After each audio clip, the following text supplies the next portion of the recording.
نحمده ونصلي على رسوله الكريم أما بعد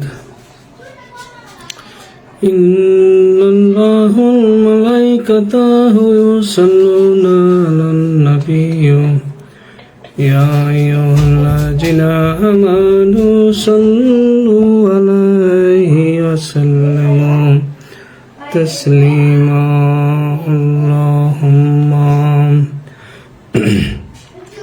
صل على سيدنا مولانا محمد وعلى آل سيدنا مولانا محمد اللهم صل على سيدنا مولانا محمد وعلى آل سيدنا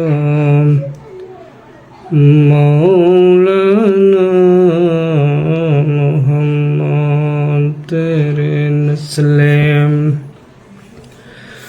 पाक में है बच्चा बच्चा नूर का तू है आईने नूर तेरा सब घर नूर का अल्लाहुम्मा सल्ली अला सय्यिदिना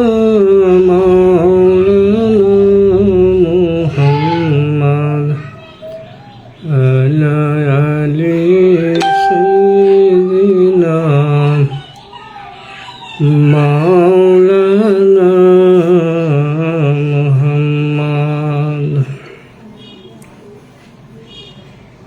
ओ गो अल्लाह रहम करो नसीब करो मदीना नर नबी जी के नदखया कब्र देसे ते नियोना अल्लाहुम्मा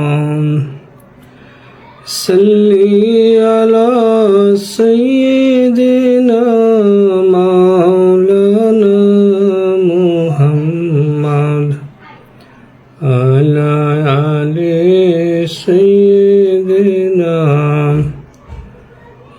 मौलाना मुहम्मद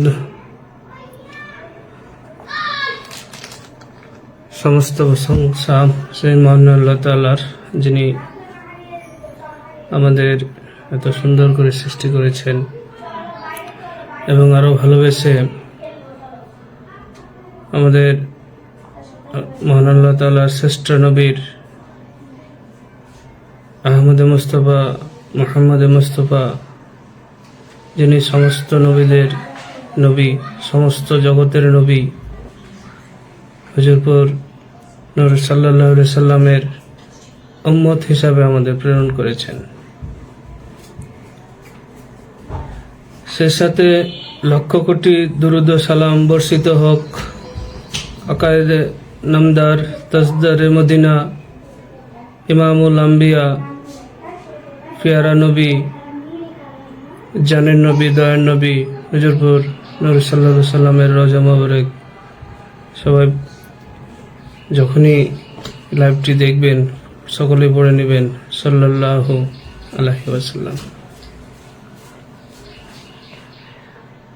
প্রিয় দিনী ভাই, আজকে শ্রাবণ মাসের 15তম যে রাত তার আগের যে দিন 14তম দিন চলছে, খুব সুন্দর একটি দিন। আজকে শুক্রবারের দিন, হাদিস শরীফে এসেছে শুক্রবার একটি ঈদের দিন।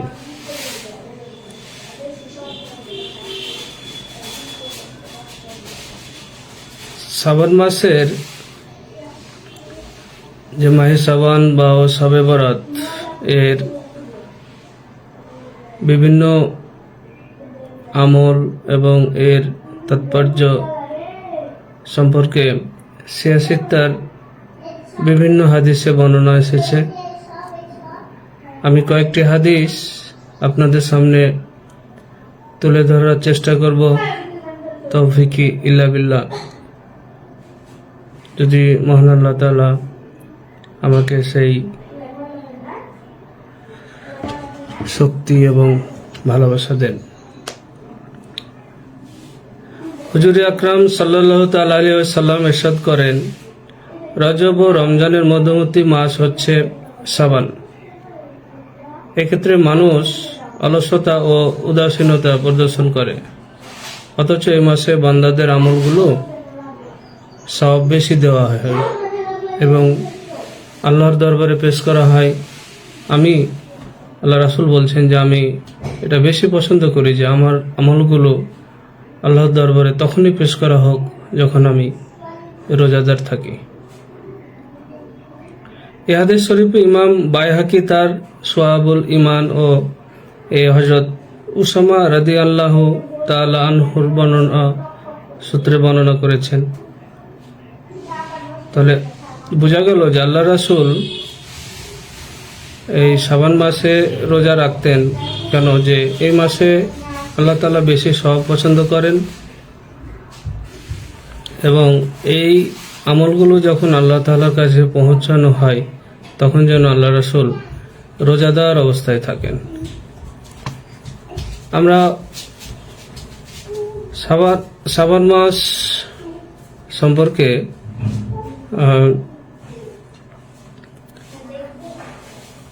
হাদিস শরীফে ইমাম দাইলামিও তার ফেরদাউসুল আকবার হযরত আয়েশা রাদিয়াল্লাহু তাআলা আনহার সূত্রে বর্ণনা করেছেন যে শাবান আমার মাস, রমজান আল্লাহর মাস।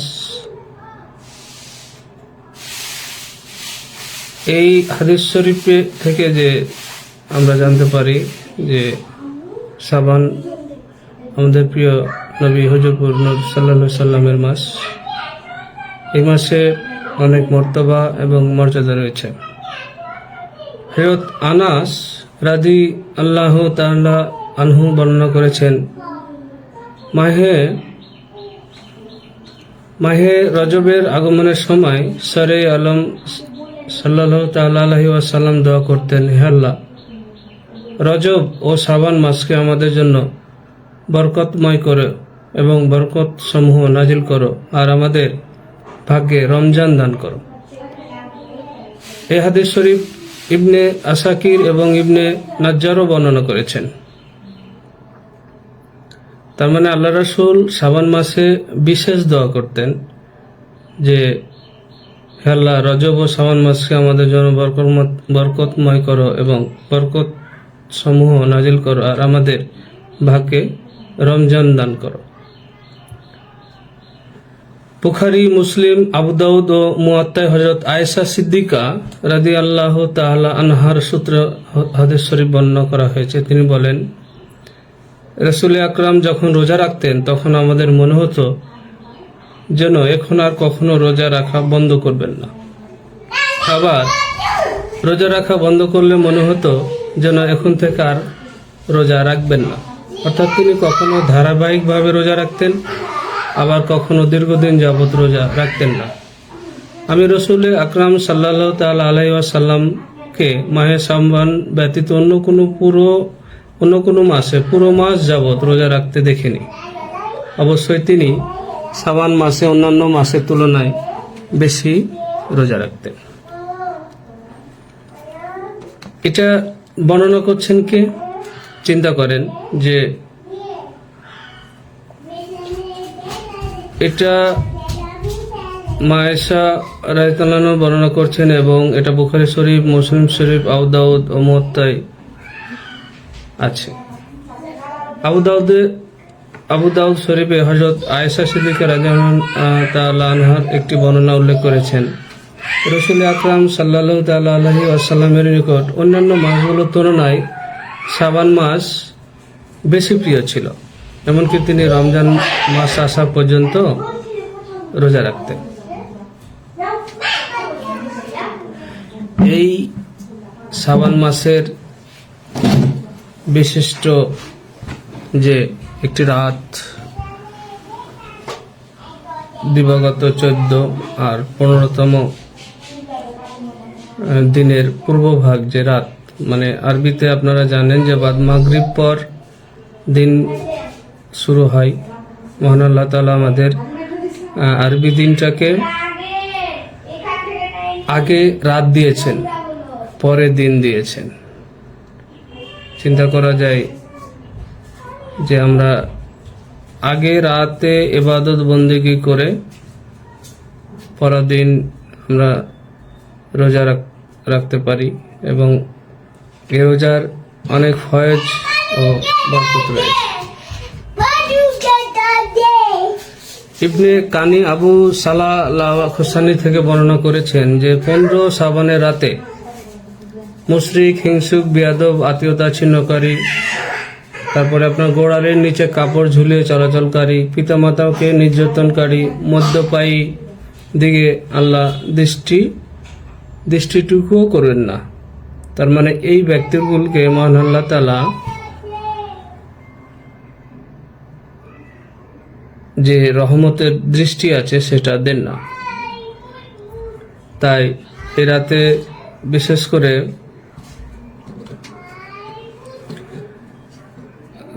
নেক নিয়তে এবং খালিস নিয়তে মহান আল্লাহ তাআলার কাছে যে অন্যায়টা বা যে পাপটা আমরা করি সেখান থেকে তওবা করে মহান আল্লাহ তাআলার কাছে আমাদের সবাইকে ক্ষমা চাইতে হবে। হযরত আয়েশা সিদ্দিকা রাদিয়াল্লাহু তাআলা আনহা বর্ণনা করেছেন যে 15 শাবানের রাতে হুজুরের রাত্রি যাপনের পালা আমার ঘরে ছিল, কিন্তু অর্ধরাতে আমি হুজুরকে দেখতে পেলাম না। আমি মনে মনে ভাবলাম হুজুর হয়তো অন্য স্ত্রীদের নিকট গিয়েছেন, সুতরাং আমি চাদর মুড়ি দিয়ে অন্যান্য স্ত্রীদের ঘরে গেলাম, কিন্তু ওখানেও হুজুরকে পাইনি। সুতরাং আমি আমার ঘরে ফিরে এলাম। আমি হুজুরকে আমার ঘরেই কামরা সাজরারত অবস্থায় দেখতে পেলাম, যেন কিছু কাপড় জড়ো হয়ে পড়ে আছে। তিনি সাজদায় দোয়া করছিলেন। এই ঘটনাটা ছিল 15 শাবানের যে রাত, সে রাতের কথা। এই মাহে শাবান এবং এই শবে বরাতের রাতে বেশ কিছু আমল এবং দোয়া আছে। আমরা চেষ্টা করব সবাই যেন এই আমলগুলো করতে পারি। 15 শাবানের রাতে মানে শবে বরাতের রাতে সবাই গোসল করার চেষ্টা করবেন। যদি কোনো কষ্টের কারণে গোসল করতে না পারেন তবে শুধু উজু সহকারে 2 রাকাত তাহিয়াতুল উজুর নামাজ পড়বেন। এছাড়া শবে বরাত রাতে সূরা বাকারার সর্বশেষ রুকু মানার রসুল থেকে কাফিরুন পর্যন্ত 21 বার পড়বেন। এটা নিরাপত্তা, শান্তি ও জানমালের হেফাজতের জন্য উত্তম আমল। শাবানের 15তম রাতে সূরা ইয়াসিন 3 বার পড়লে নিম্নলিখিত আমরা যে উপকারগুলো পাই, আপনার জীবিকার উন্নতি, হায়াত বৃদ্ধি ও হঠাৎ মৃত্যু থেকে রক্ষা পাওয়া যায়। শবে বরাতে সূরা দুখান 7 বার তেলাওয়াত করলে করাটা অতি উত্তম। এই দোয়া যদি আপনি পাঠ করেন তাহলে প্রতিপালক মানে মহান আল্লাহ তাআলা 70টি পার্থিব 70টি পরকালীন প্রয়োজন পূরণের দোয়া কবুল করে থাকেন। তাই রাতে আমরা সবাই মহান আল্লাহ তাআলার ক্ষমা পাওয়ার উদ্দেশ্যে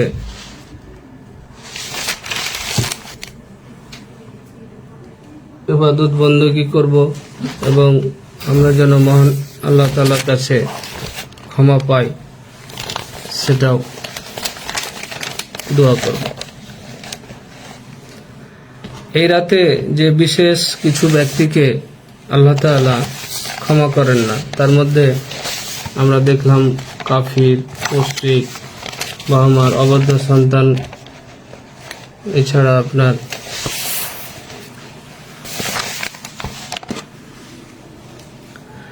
ব্যভিচারিণী, তারপরে আপনার যারা মদ্যপ মানে মদ পান করে। তো আল্লাহ তাআলার ক্ষমার উদ্দেশ্যে আমরা ক্ষমাটা আসলে কিভাবে চাইব? কিছু সংখ্যক মাশায়েখ কিরামের মতে লজ্জিত হওয়াই তওবা, কারো কারো মতে গুনাহের প্রতি ফিরে না যাওয়ার যে দৃঢ় সংকল্প, সেটাকে তওবা বলা হয়। তার মানে মহান আল্লাহ তাআলা বলছেন যে তওবা এমনভাবে করতে হবে যে আপনি যে গুনাহের কাজটি করছিলেন এইটা যেন পরবর্তীতে আর না করেন।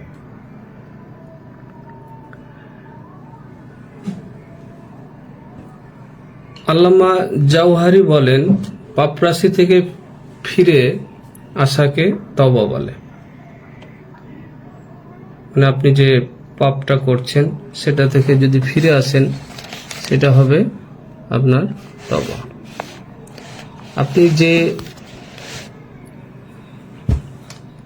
পাপের সাথে জড়িত, একান্ত মহান আল্লাহ তাআলার কাছে বলে সেই পাপ থেকে ফিরে আসবেন। এবং দ্বিতীয়ত, এই তৃতীয়বার এই পাপ যেন আপনার ভিতরে আর না হয়, এরকম সতর্ক আপনাকে থাকতে হবে। এরকম নিশ্চয়তা আপনার মনে, আপনার দিলে অবশ্যই থাকতে হবে।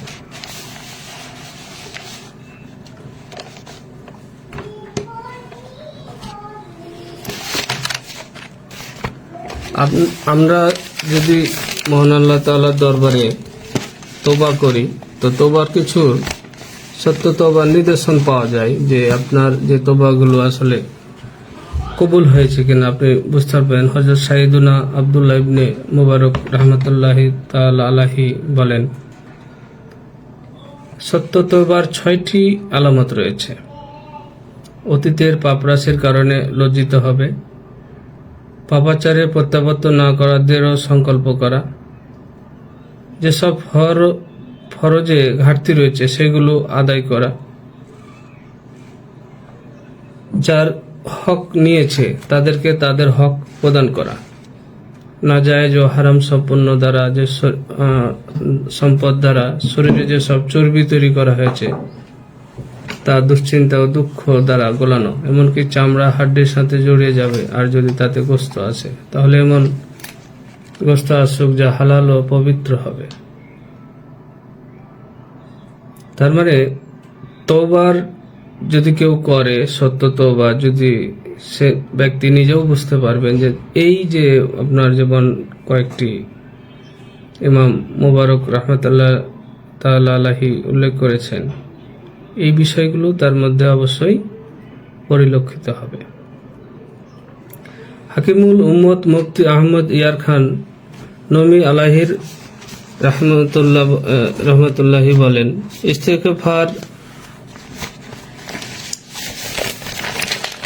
ইস্তেগফার বা তওবার এর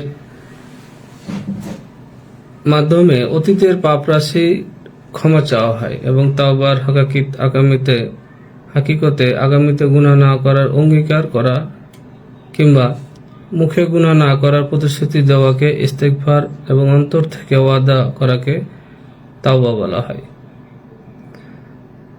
আমরা জানি ইস্তেগফার শব্দটি এর যে অর্থ গোপন করা, লুকিয়ে রাখা, ঢেকে রাখা, এরকম। তার মানে একজন ব্যক্তি যখন কোনো পাপ করেন, তিনি কিন্তু গোপনেও করার চেষ্টা করেন, অনেক সময় প্রকাশ্যও করেন। তো এর শাব্দিক অর্থ দিয়েও বোঝা যায় যে লুকিয়ে রাখা, গোপন করা, এই টাইপের বিষয়। আল্লামা ইবনে বাত্তাল আলাইহি রাহমাতুল্লাহ বলেন, লোকদের মধ্যে সর্বাধিক ইবাদত নবীগণ আলাইহিস সালামই করেন। তারা সর্বদা আল্লাহ তাআলার কৃতজ্ঞতা আদায় করতেন। এত তা সত্ত্বেও তারা কমতির স্বীকার করতেন। সার কথা, আল্লাহ তাআলার হক আদায় না হওয়ার কারণে তারা আল্লাহর নিকট ইস্তিগফার করতেন। সহিহ বুখারী ইবনে বাত্তাল কিতাবুল দুআ বাবু ইস্তিগফারিন নাবিল ফিল ইয়ামিল ওয়াল লাইলাতি। তাই এই বিশেষ রাতের উদ্দেশ্যে আমরা মহান আল্লাহ তাআলার কাছে আমরা সবাই এমন ইবাদত করব এবং এমনভাবে মহান আল্লাহ তাআলার কাছে ক্ষমা প্রার্থনা করব এবং যে পাপরাশিটা বা যেটা আমাদের ভিতরে আছে একেবারে পুরোটাই ত্যাগ করে দিয়ে মহান আল্লাহ তাআলার কাছে চাইতে হবে। আজ বাদ মাগরিব সে মাহে শাবানের শবে বরাতের রাত। এই রাতে মাগরিবের পরপরই আমরা গোসল করার যে একটা আমল আছে সেটা করতে পারি। তারপরে গোসল না করতে পারলেও উজু করে যে 2 রাকাত তাহিয়াতুল উজুর নামাজ আদায় করব। পরবর্তীতে আমরা আশেপাশে আমাদের আত্মীয় স্বজন বা আর যাদের কবর আছে সেই কবরগুলো জিয়ারত করব। এটা আমাদের প্রিয় নবী হুজুর নিজেও এই রাত্রিতে কবর জিয়ারত করেছেন। তাই আমরা সবাই এই সুন্নাতটা পালন করব। এছাড়া আমাদের বাবা মার সাথে যদি আমরা কোনো দুর্ব্যবহার বা মনে কষ্ট পাই এরকম কোনো আচরণ করে থাকি তাহলে ক্ষমা নিতে হয়। এবং আমরা যদি কবিরা কোনো গুনাহ বা এমন কোনো গুনাহ আমাদের ভিতরে থাকে যেটা খালিস অন্তরে মহান আল্লাহ তাআলার নিকট ক্ষমা চাইব, যেন মহান আল্লাহ তাআলা আমাদের সবাইকে ক্ষমা করে দেন। এই রাত্রের ক্ষমা প্রাপ্তিতে আপনার আগামীতে যে রমজান, এই রমজানের সম্পূর্ণ ফায়েজ ও বরকত পাওয়ার জন্য এই রাতের আমল অনেক গুরুত্বপূর্ণ। এ রাতে মহান আল্লাহ তাআলার কাছ থেকে নিষ্কৃতিপ্রাপ্ত ব্যক্তি নিশ্চয় রমজানেও মহান আল্লাহ তাআলার মাগফিরাত, রহমত সব কিছু পাবে। আমরা এটা মহান আল্লাহ তাআলার উপর আশা পূর্ণ বিশ্বাস রাখতে পারি। আমরা জানি মহান আল্লাহ তাআলার রহমত যদি বান্দার উপরে না থাকে, ওই বান্দা ঠিকমতো চলাফেরা করতে পারবেন না, কোনো কাজে সার্থক হতে পারবে না। তাই আসুন আমরা এই রাতে যেভাবে যতটুকু পারি ইবাদত বন্দেগী করি এবং আল্লাহকে স্মরণ করি। মহান আল্লাহ তাআলা আমাদের সবাইকে সেই তৌফিক দান করুক। আমরা সকলেই বলি আমিন। আসসালামু আলাইকুম ওয়া রাহমাতুল্লাহি ওয়া বারাকাতুহু।